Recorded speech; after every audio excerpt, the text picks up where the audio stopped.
96.7 KCAL rocks. Patrick in the morning, along with our guy Pep, because it's time to talk some sports. Pep, what's going on? Yo, good morning, everybody. Let's break down some of these big time NFL playoff games coming up this weekend.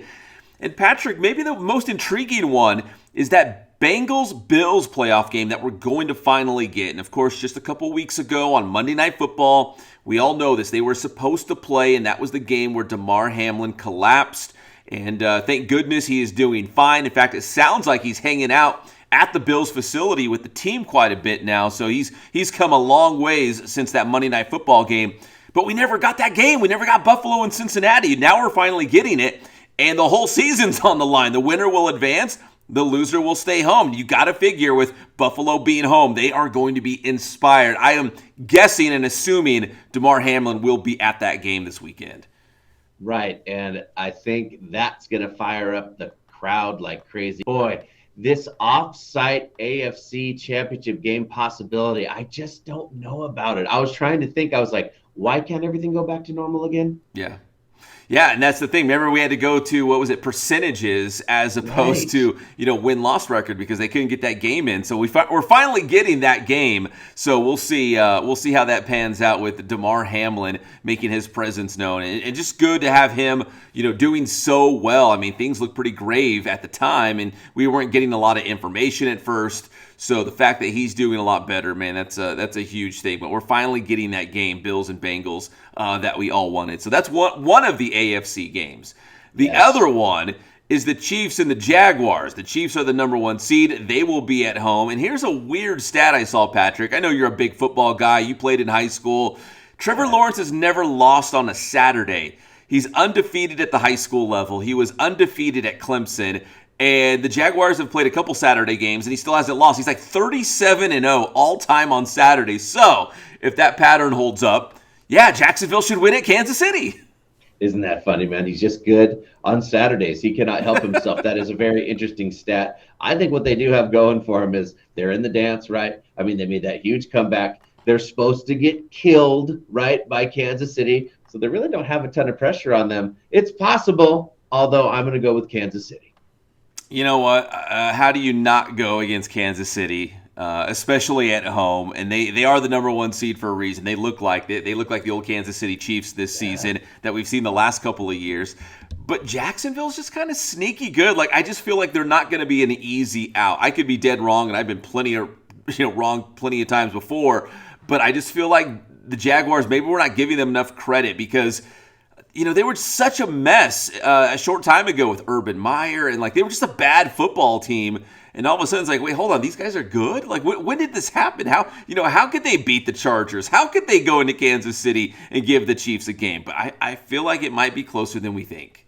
It is the playoffs, man. We'll see what happens. I know it's the second game we've talked about already. It's a really good game. 2 juicy battles already, and that's not it. I know, and that's the thing. The wild card round was fun, but the divisional round this weekend was the round I was really looking forward to because that's when we're going to have some of these big-time matchups, like you said, juicy matchups we're excited about. That's the AFC. Over the NFC, my 49ers are taking on the Dallas Cowboys, who beat Tom Brady on Monday Night Football. And now it feels like an old-fashioned, mid-'90s NFC championship game with Dallas and San Francisco going head-to-head.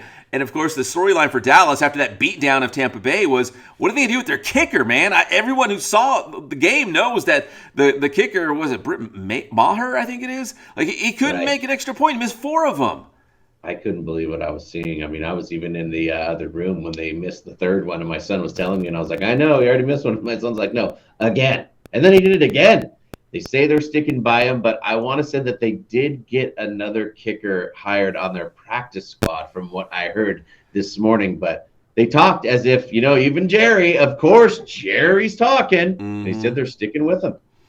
Yeah, that's what they were all saying, that Maher is still the guy. But, yeah, you're right. They signed Tristan Vizcaíno, who I guess he's been on a couple NFL teams. He was on, I think it was Arizona for a little bit earlier this year. Actually kicked a couple field goals and extra points in a victory against the Rams. So this guy has NFL experience. You don't just bring in a kicker during the playoffs to your practice squad as an insurance policy. I think they're going to see how the week goes.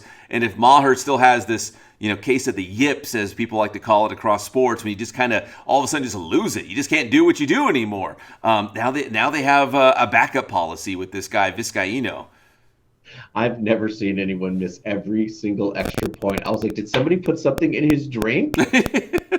Yeah, it's just bizarre. Like, and these are Yeah. extra points. These aren't like 50-yard field goals. These are the extra points, which they're not easy, but they should be for, I don't know, 90% of the time, 95% of the time. They should be a free point. And this is unlike him. So it was just like, what's happening? Yeah, it's really bizarre. So obviously Dallas won going away against Tampa Bay. So if it would have come down to a couple points and he had missed those 4 extra points, oh yeah, man, I think heads would be rolling this week. But because Dallas won so easily, they really dominated against the Bucs. No harm, no foul. Yeah, so here we go with another good game. Classic battle. Woo. I can't wait. This weekend's going to be great. Man, yeah, and the other NFC game, Patrick, Giants and Eagles. Eagles the number 1 seed, so they've had a little bit of time to prepare for the Giants. And kind of like Jacksonville, I don't even think about the Giants in terms of a Super Bowl contender, but man, they looked pretty good in their win against the Minnesota Vikings last week. Yeah, we got another matchup here. Can the Giants do the impossible? My goodness. They have the opportunity, so we'll see what happens. How healthy is Jalen Hurts? It certainly seems he's pretty healthy, but they did hold him out of practice, so he can't be completely healthy. Yeah, but obviously having that first round bye was huge for them to try to get healthy, right, for this first playoff game in the divisional round. So go ahead and get ready for your Giants-Jaguars Super Bowl around the corner. So. Yes. Patrick, we mentioned Tom Brady real quick, and look, we don't know what he's going to do in the future. Is he going to retire? Is he going to play again? Is he going to stay in Tampa Bay? It sure looks like he's going to play again, and he'll be on the move. He won't be back with the Bucs. And it sounds like the Raiders are going to put a full court press for Brady and bring this guy into Las Vegas. I would have said maybe the 49ers until the Brock Purdy era started right in front of us right now, the last, 6 games. Where do you think he's going to end up? Yeah, I mean, get with his boy, Josh McDaniel. I can't see really any other place where he would, I mean, that is the most logical one right now, unless he was going to end up with Mr. Vrabel in Tennessee, if that were going to happen. I think we kind of need to see, like you were mentioning earlier this week, that, hey, maybe we need to see where Aaron Rodgers ends up. We need to see a couple of chips fall here before we decide what's going to happen, because there may be some movement. I think the Raiders is most likely. Yeah, it sure does seem most likely with Derek Carr on the way out. We don't know where he's going to end up, but yeah, that would be a big vacancy on a team that most people, and I know Raider fans are going to agree with this, it seems like they're ready to win now. They got a lot of weapons on offense. They got a pretty good defense. Like, you throw Tom Brady in there, maybe he's the difference maker. I don't know. He's going to be 46 years old, playing. So I don't know. But Tom Brady, we just don't know what his status is, what his future looks like right now in the NFL. No, we don't. We're going to have to wait till this season is finally over here in a few weeks, and then I bet we start finding out. I know. Yeah, you're right. The chips will fall. It'll be like a domino effect once some of these quarterbacks, Derek Carr, Tom Brady, Aaron Rodgers, start deciding what they want to do, whether they're going to play again, where they're going to go, all those sorts of things. What we do know is coming back for the Rams, their head coach, Sean McVay. I forgot to mention this. Sean McVay announcing he is coming back in 2023. But I heard he's getting rid of a bunch of his assistants. I think he's cleaning house after such a bad year for those reigning Super Bowl champs. You know what? This is kind of a weird theory, but do you think maybe he kind of used the retirement to shed some of these coaches? Like, hey, you guys are free, because he did say, remember, this coach has said, there was a report, they said, hey, you guys can look for work. And then, once they found other jobs and, oh, you know what, I am going to come back. It seems like maybe he doesn't love being the bad guy. I bet you, because he gets real close with his coaches. Yeah, you know what? That's a great point, Patrick. I didn't think about that. Maybe he just doesn't want that conflict with guys he got close with. You're right. And instead of saying like, dude, I got to let you go, he's like, I don't know what I'm going to do. Like, why don't you go just find another job and leave? And that way I don't have to say I don't want you anymore. But I mean, they pretty much say, when you say you're free to get other work. That's like firing someone Yeah. nicely. Yeah, it is. It is. So obviously it was a bad year for the Rams. So they're going to look a lot, at least coaching wise, they're going to look a lot different. But Sean McVay will be back with the Rams next season. Yeah. And finally, Patrick's talked some NBA. We've reached the midway point, so you can start making some judgments on some teams out there as we, get towards the All-Star break, and then again half the regular season already done.